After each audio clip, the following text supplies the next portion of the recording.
Superstar Country 102.5 weather. Here's your KQNK forecast. Mainly clear skies today with a slight chance for storms. Daytime highs approaching 92, southeasterly winds 10 to 15 miles per hour. Slight chance of thunderstorms tonight will dip down to about 68, partly cloudy skies. Sunshine mixed with clouds at times. Tomorrow, slight chance of thunderstorms. Daytime highs approaching 97. From the Weatherology Weather Center, I'm staff meteorologist Laura Lockwood. Currently 81.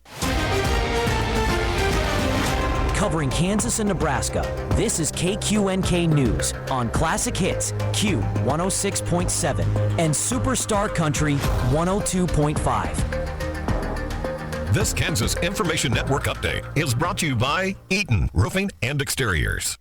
Hi, I'm Felicia Rolfe. Here are today's headlines from 12 News. Butler County deputies believe they have found the remains of 77-year-old Fred Dieter of Augusta.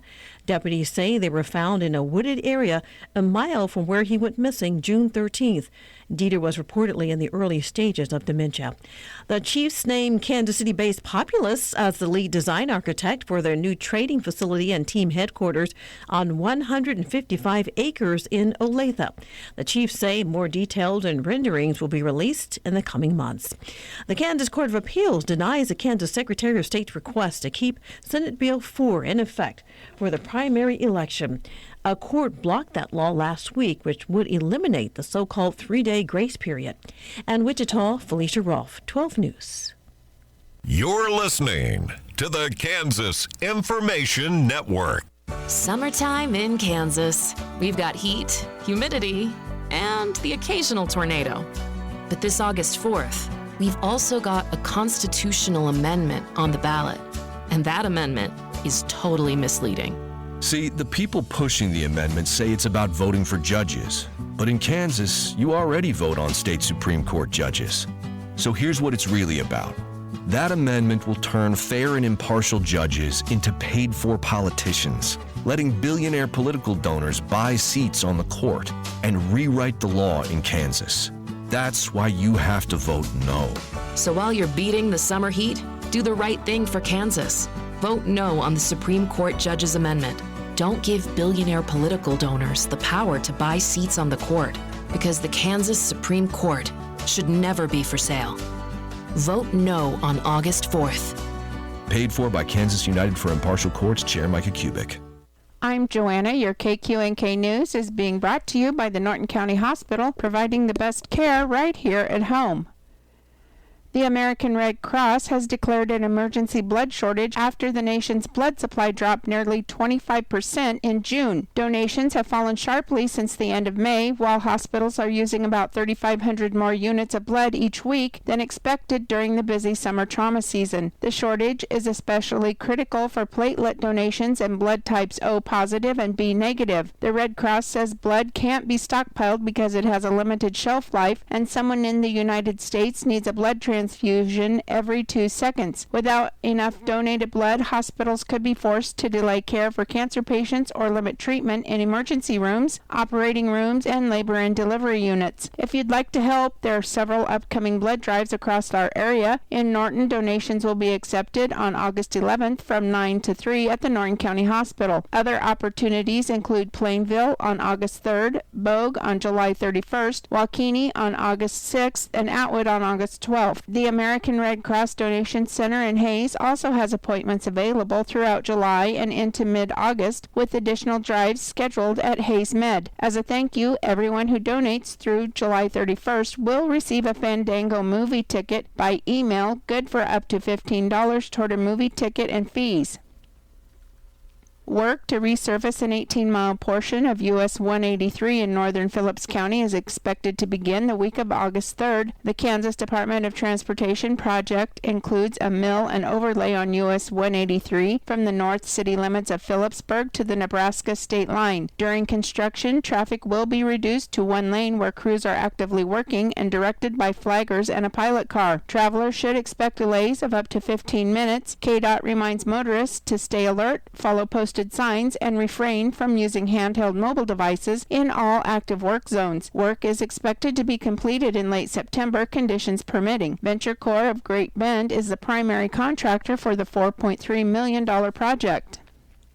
One person died in an accident just before 10 a.m. Tuesday in Saline County. The Kansas Highway Patrol reported a 2000 Dodge Ram driven by Robert E. Moore, 35, of Coweta, Oklahoma, was northbound on Interstate 135, 1/2 mile south of Smolin Road. The pickup crossed onto the right shoulder and struck a legally parked 2023 Chevy Silverado. After impact, the Dodge pickup entered a clockwise broadside skid, struck the guardrail, and rolled. The vehicle struck 5 workers in the grassy area to the east of the guardrail. One of the workers, identified as Toby L. Marco, 55, of Abilene, was pronounced dead at the scene. EMS transported another worker, identified as Caden Keith Hill, 23, of Sedgwick, to Wesley Medical Center, and the Dodge driver, Robert Moore, to Salina Regional Health Center. 5 other workers were not injured. Moore was not wearing a seatbelt, according to the KHP. I'll be back with more news after this. Join our stellar team at Norton County Hospital. Looking for a workplace where compassion meets career growth? Look no further. If you're ready to embark on a fulfilling journey surrounded by supportive colleagues and opportunities for personal and professional development, we want you to be part of our family.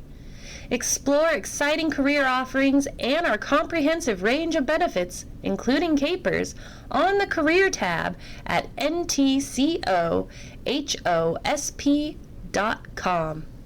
The U.S. Environmental Protection Agency met with rural water leaders Tuesday in Hays to discuss the future of water systems across western Kansas. EPA Region 7 Administrator Jim Macy joined city leaders from Hays and Russell, along with Water Project Manager and other local officials, for a roundtable at the Hays Convention and Visitors Bureau. The discussion focused on federal funding opportunities, building the next generation of water professionals, and addressing local water challenges facing rural communities. EPA officials said the agency is expanding efforts to better serve small water systems through its new Real Water TA initiative, which provides technical assistance to drinking water and wastewater systems. The program is aimed at protecting public health, helping communities meet Safe Drinking Water Act and Clean Water Act requirements, and ensuring technical assistance leads to real-world results. Another topic was the growing shortage of qualified workers in the water industry, as many current employees near retirement. EPA's Refreshed Water Workforce Initiative is designed to attract more people into water careers by bringing together government, industry, and education partners. Kansas has already benefited from that effort. Wichita State University received EPA grants in 2021 and 2024 to support its Future Water Leaders program, which introduces K-12 and college students to careers in the water industry. EPA expects to announce another round of water workforce grants later this year.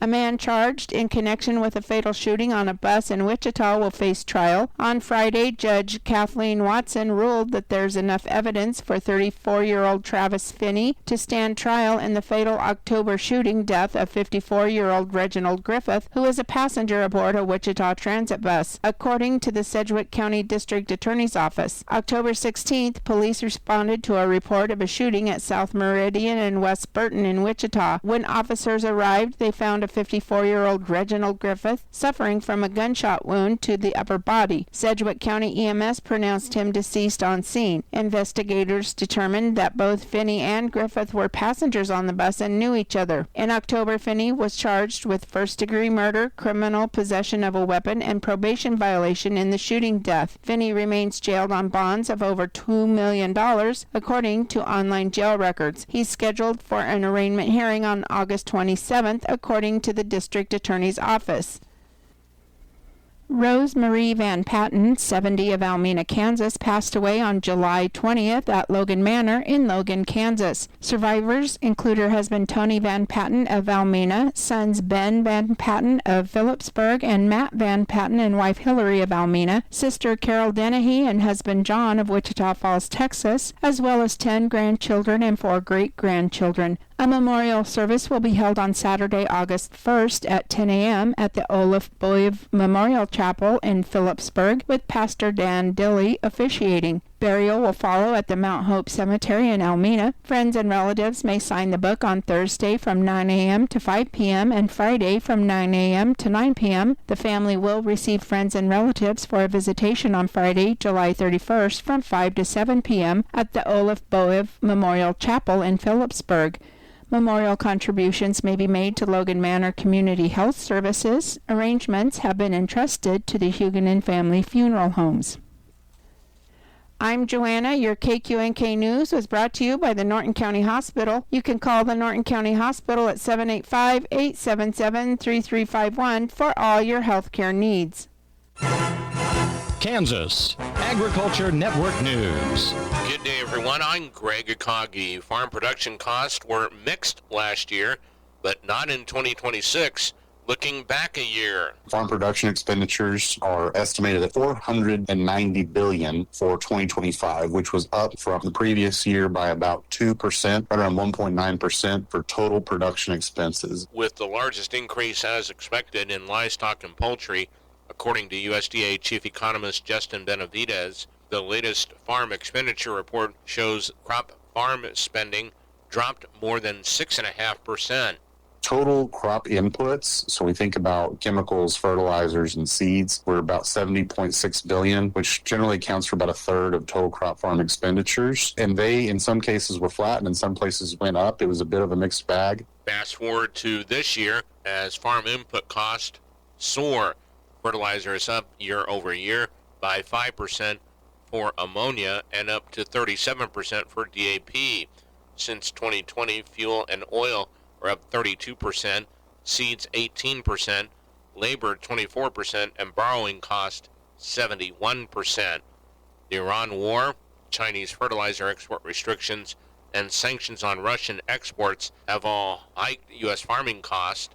USDA's Economic Research Service projects the total per acre production cost for some principal row crops will rise in 2026, pressuring margins unless crop prices improve. Yes, that was moisture that fell in some parts of the state of Kansas this morning.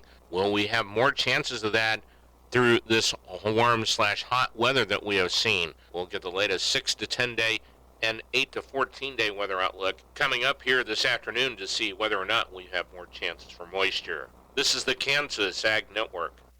Summertime in Kansas. We've got heat, humidity, and the occasional tornado.